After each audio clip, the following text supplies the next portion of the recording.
She's like the female James Bond. She's safety chick. The safety chick. I love that safety chick. That's She calls what herself the safety chick. I was a stalking victim, having to learn every possible aspect of personal safety to stay alive. The safety chick. We love her. Yeah. Hello, and welcome to the Safety Chick Rules podcast. I am Kathleen Gallagher, also known as the Safety Chick, and have with me my trusted producer, Seth Nyman, wherever he might be. There he is. Hi, Seth. Hi, Hold Kathleen. up there, wherever you are. A little bit. All right. Well, so Seth, I've been, when was it? A couple days ago, I was reading the news and I came across this story that was horrifying. And I'm going to read a little bit of the article to you, but what do you think? What's your perception of sex trafficking and human trafficking? Like, how big of a problem do you think that is here in the United States? Just curious. Well, because I know you, and because I have children, and we follow. It's been recently, and I think you're going to touch on it. It's been in the news recently. So, and also knowing Paul Violas, our mutual dear friend and colleague. I know, working with you two, I know that it's a serious issue. And I know that the majority of people, if I ask anyone, they think it's a third world country issue and not a United States issue. Exactly right. I mean, I really do feel when I'm out there talking to people, when I bring up sex trafficking, it conjures up, third world countries or other countries, or, what's been in the news, maybe, nail salons and massage parlors and things like that, which is very real and it is very prevalent here in the United States. But I want to read you, and yes, I know I have to put on my glasses. Don't give me any crap. This article, Sex Trafficking Stats, okay? Sex trafficking continues to plague our society nowadays. Investigators are seeing more activity. Okay, get this. Homeland Security says trafficking numbers have gone up during the pandemic. Predators are doing everything they can to draw in their victims, and the number one source of contact is social media. They say that they've seen more calls coming in. They're seeing men, women, old, young. They're seeing juveniles who are actually, listen to this, actually traffickers that are recruiting within the school systems. According to the National Center for Missing and Exploited Children, the organization has seen a 93% increase in online enticement reports targeting kids between January and June of last year compared to the same time the year before. So traffickers are still targeting malls, movie theaters, places where families get assistance in food banks. I mean, it's ridiculous. It's disturbing on so many levels. And they're saying, in some cases, victims are approached with promises of money and work. And look, in this time of the pandemic, I mean, we know how hard people are being hit. And, single moms with children are one of the tip targets. A relationship can give a trafficker, a relationship between like a single mom just trying to earn money, thinking they're going there for work, can build and bring a relationship between a trafficker, bringing her in to not just her, but have access to an entire family. And they're saying even babies. I mean, it really, truly. So I wanted to do a show. There are so many different aspects of human trafficking and sex trafficking, and we're going to do numerous shows on this. But I thought to start to do just kind of a sex trafficking 101, so to speak, to really let our viewers and our listeners understand the basics of what this is and just how prevalent it really is in our country. And I could not think of two better people to bring on the show than these two ordinary women that have done extraordinary things. It's Kristi Wells and Brittany Dunn of, I always say it backwards, the Safe House Project. Thank you so much, you guys, for being here. And what you have done for sex trafficking victims and what you have created truly is extraordinary. And I don't want to give anything away. I really want the two of you to tell your stories of how this even started, your background, all of it, because it's an amazing story. So welcome. Awesome. Thank you. Thank It's you a for pleasure to having be us. here. So Kristi, start first with you. Kristi is the CEO. Brittany is the COO and co-founders. But Kristi, start with you and explain, how this even came to be. Sure. So we started Safe House Project back in 2017. And quite honestly, when Brittany and I kind of teamed up initially, we were supporting a friend who was helping to build a safe house in South Africa. But as we were doing that, people kept saying, what are you going to do here domestically? I had seen sex trafficking internationally. Brittany had actually seen it internationally, but also engaged with it and combating it here in America.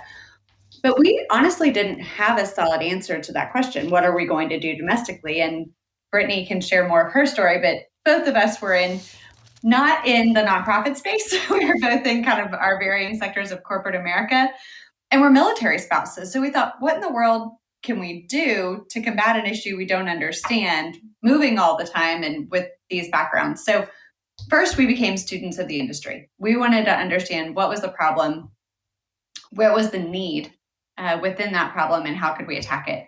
And so in 2017, the Department of Justice was reporting that approximately 300,000 American kids are trafficked for sex in the United States every single year. 300,000.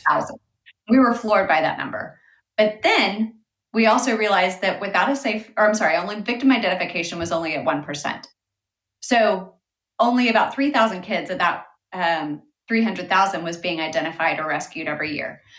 And then we realized that without a safe place to go, once they were rescued, 80% of those kids were ending up back in traffickers' hands, which means we were only effectively seeing 20% of 1% rescued because of a lack of identification and a lack of what we call safe houses, restorative care programs where these kids can actually receive help and services from the trauma that they've endured. It's not a shelter. It's not a group home. It is a long-term restorative home that has all of the therapy and services that they need. So our mission was built to be twofold. One was to increase victim identification above 1% through true education, helping people really understand what sex trafficking looks like in America, and to increase safe house capacity. So we fund and mentor and help build up new safe houses across America. So we've educated a whole lot of people, which we could talk more about, and we has helped add increase the safe house capacity in the United States by 124%. That's amazing. And we've gotten to work alongside a lot of incredible survivors who are in need of help.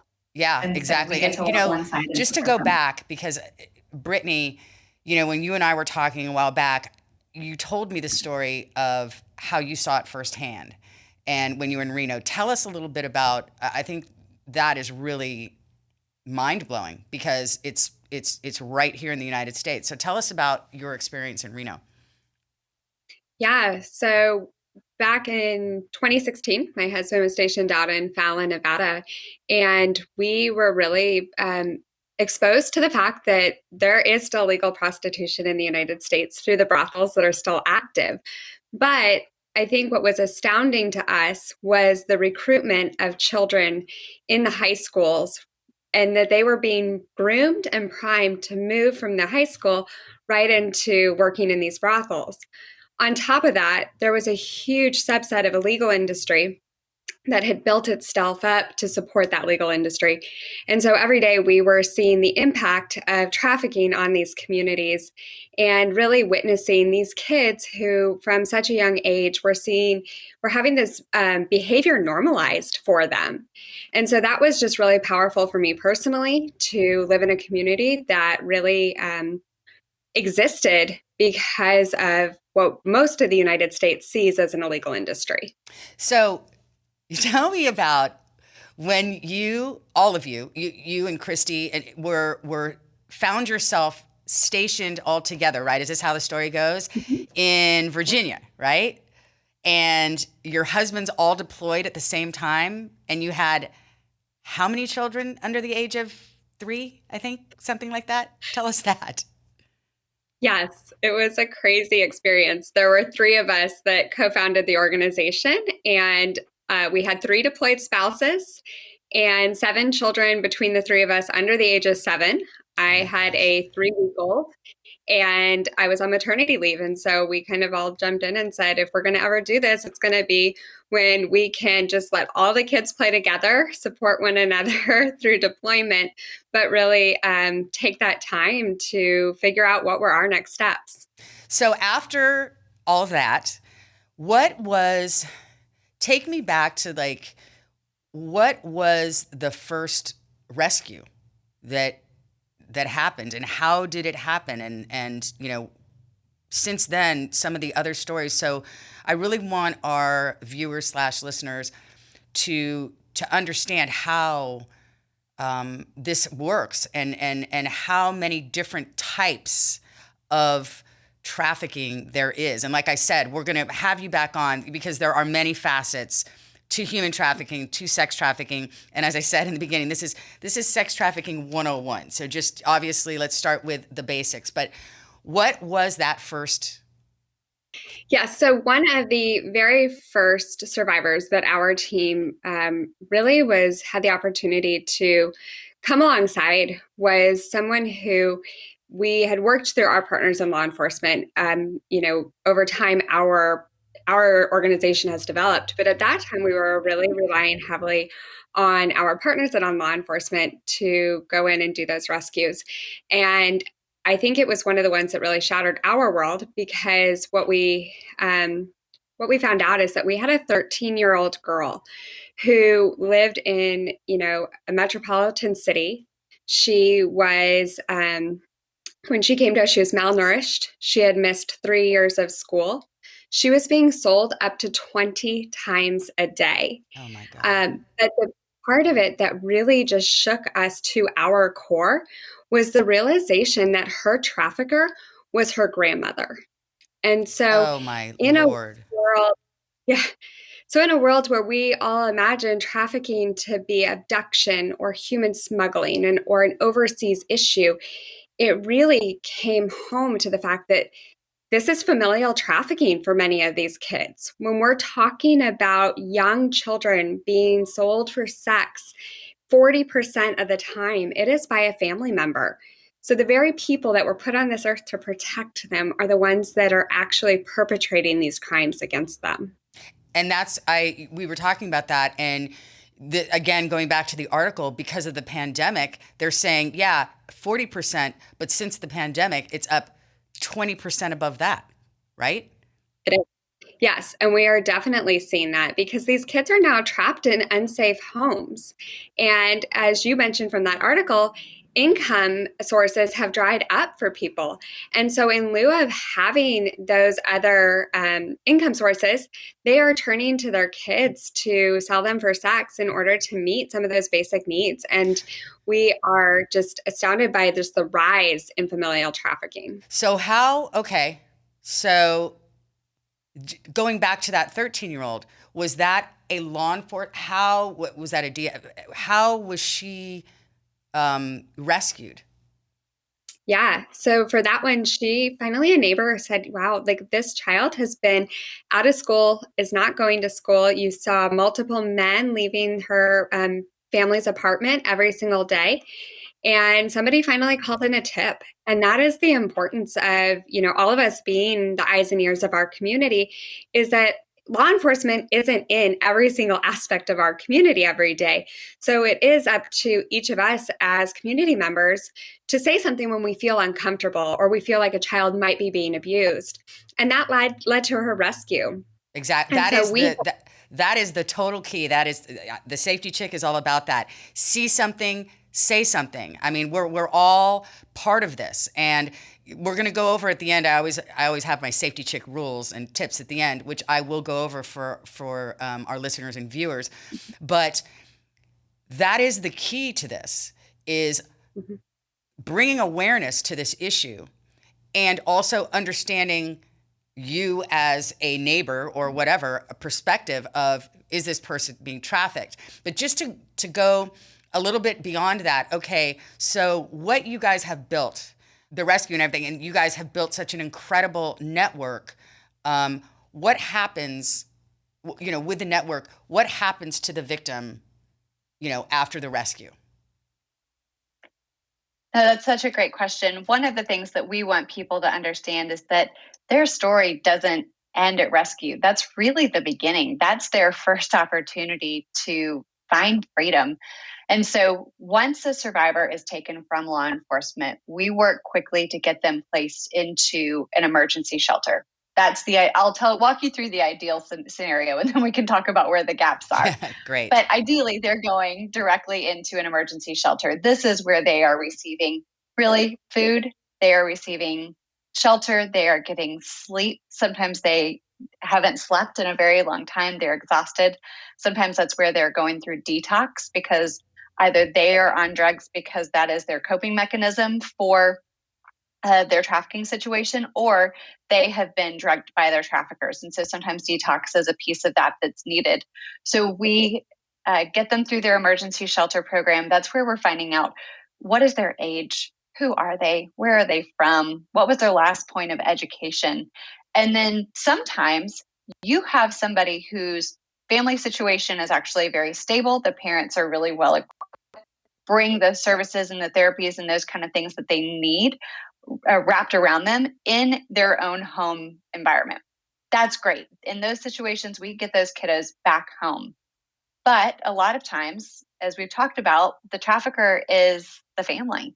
And so that's where we have to get the child into the next stage, which is usually a long-term restorative care program. This is a safe house where they are receiving education and life skills training and therapy and multiple modalities of clinical therapy. So that's where you're going to have group therapy, you're going to have equine therapy, you're going to have sometimes family counseling is a very important piece of this, and working to make sure that if they are returning home, that they are not returning to a family that's completely broken. So sometimes those familial elements are brought into the Safe House program. So those programs can last usually anywhere from 12 to 18 months. And if you think about somebody who has been sold for sex, sometimes since the age of 6, there's a lot of programming in them that tells them who they are, what they are worth, what they are supposed to do, what relationships look like. There's almost a lot of deprogramming that has to happen in a safe house to help them realize how to establish their own boundaries, their own sense of self, their own dreams and goals and visions for their future. And so that's a lot of the process that happens in a long-term safe house. And then depending on the child, they can go into a therapeutic foster care family from there who's going to be able to support them. They can go into a transitional program that's going to help them with a little bit more education, but more focused on job skills training, life skills training, and getting them economic empowerment, because economic empowerment is such a key.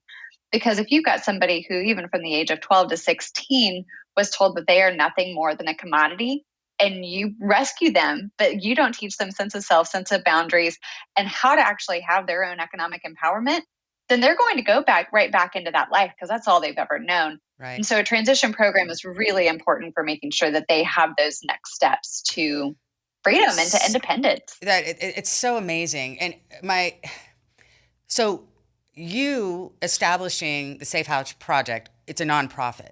So how do you go about raising money to fund these vital, and I mean vital, safe houses for these poor kids?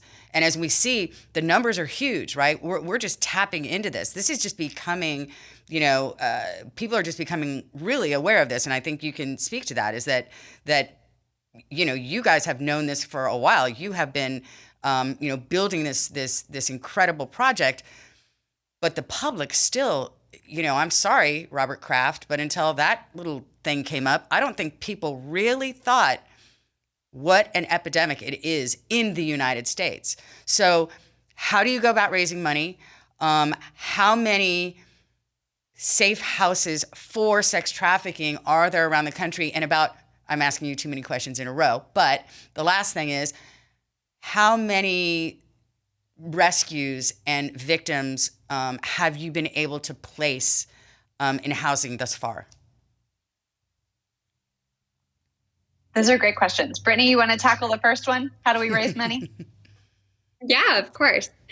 So we do that through a variety of sources. We have the opportunity to really work with corporations on training their workforce to spot, report, and prevent trafficking, and showing them the signs and indicators that they are uniquely equipped to spot whether they're at work or at home in their community. We also work through private donors, private foundations, grants, and really community members and events to raise the funds that allow for these programs to be possible. We truly believe that this is a all hands on deck approach and something that we all have an opportunity to eradicate when we come together to really solve the issue. That's exactly right. And that it's, again, it takes the village. It takes, and that was my other question, that in terms of how many rescues have you been able to do thus far as long as the project's been going? Do you have any idea? Yeah, the number is about 150. That 150 that... About 150. That's fantastic.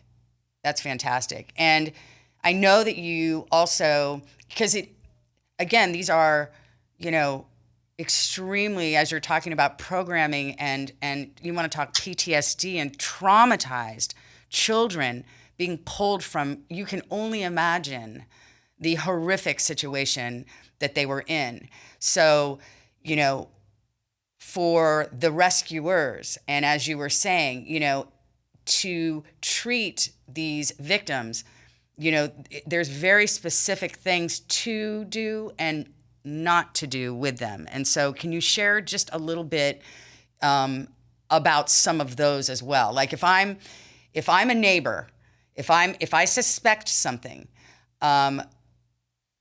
what is the best way to go about getting that victim help without possibly hurting the situation worse? Does that make sense? Yeah, absolutely. And that is definitely a complex situation, and that is what people have to realize is that, we definitely recommend that if you suspect trafficking and you are trying to discern whether or not it is escalated to the point where you feel comfortable making that direct call to 911, always report a tip to the National Human Trafficking Hotline. That allows for law enforcement to have a database of tips, and as the patterns emerge, they can act on those tips. The other hotline that is very helpful is the National Center for Missing and Exploited Children for their cyber tip line if you are seeing sexually explicit material of children online. But if you are a neighbor and you suspect child trafficking or child sexual abuse, it is necessary to call 911 or call CPS and ask for a child welfare visit. You might be the difference between that child spending many more years being victimized and their opportunity to escape from their trafficking situation. Exactly right. Exactly right. And that is the point. That call for everybody out there, don't worry about, it truly is the see something, say something. And in whatever that is, you could be the difference in that young person's life forever. So I am going to, at the end of the show, give the tips, the rules that you guys gave me to give to the audience about ways and signs to know if someone is being trafficked and what to do about it. We'll have all the phone numbers up on my website and all the links to Project Safe House Project. I always do that. Because what you're doing is absolutely invaluable. And we will do more of these because there's breakdowns even more of other types of human trafficking, sex trafficking. And I just think this is such, obviously, the stats don't lie. This is such an important subject. Thank you so much for joining me today. I really, really appreciate it. And I will be seeing you soon. Okay, so as I said in the beginning of this, Seth, I know you have daughters. This is a serious situation that needs to be made aware of. The numbers are not going down, they're going up. What are your thoughts? My initial thoughts are so much has gone on this past year. Everyone has something to complain about, and all these supposed serious issues that everyone's going through. But when you're talking about, especially breaking this down to children, I know that human trafficking is more than just children, but the sex trafficking, human trafficking of children, what could be more serious than that? What could be a bigger issue than that? And what could be an issue that everyone can agree on more than that? So, right. That's what really hit me, is like, this has got to be one of the most serious issues we have in this country right now. It is. And I mean, and you're hearing stories, we hear like, somewhere in the Midwest, there was a big, bust of, however many hundreds of sex trafficking. I mean, law enforcement is out there. They're out there in full force hunting these guys down. But again, it takes, I hate to use that, it takes a village thing. But seriously, see something, say something. Like I said, neighbors, school workers, airports, we hear about the flight attendant that has seen that. And then, on the back of bathroom stalls, you see the sex trafficking help, the phone numbers, the helplines. It's there.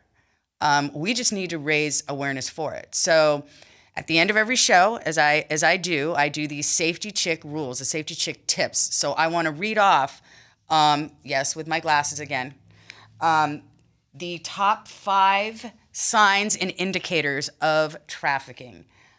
Number 1, someone that won't make eye contact or speak for themselves, or avoids people in authority like law enforcement or teachers. 2, signs of physical or verbal abuse.